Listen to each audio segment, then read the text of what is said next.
ભાઈ રામ રામ બધાને. જો સાવ સાદું અને સિમ્પલ ભોજન આજે બનાવ્યું છે, કાઠિયાવાડી પ્યોર. શું છે, જો આજે રોટલો આવી ગયો, બરાબર, ઘી લગાડેલો. સેકન્ડ છે આજે દહીં તીખારી બનાવી છે ભાઈ, જોયેલા જોરદાર લીલું લસણ અને લીલા કાંદા નાખી અને મસ્ત મજાની દહીં તીખારી બનાવી છે ભાઈ. અત્યારે તો સીઝન છે, લીલા શાકભાજી આવે છે બધા. જો લીલા કાંદા રાખ્યા જ છે બટકા ભરવા, એટલે મસ્ત મજાની મોઢામાં પાણી આવે છે.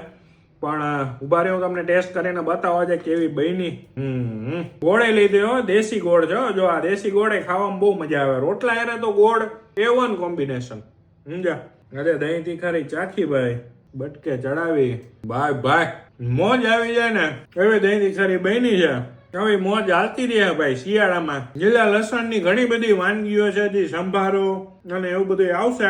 એટલે આપણી ચેનલને ફોલો કરવાનું ન ભૂલતા અને શેર કરી દો ભાઈ. આની રેસીપી આવશે એક રીલમાં, એટલે ફોલો કરી દેજો અને શેર કરી દો આપણા કાઠિયાવાડી દોસ્તારને. હાલો ભાઈ, મળી બીજા વિડીયોમાં. રામ રામ.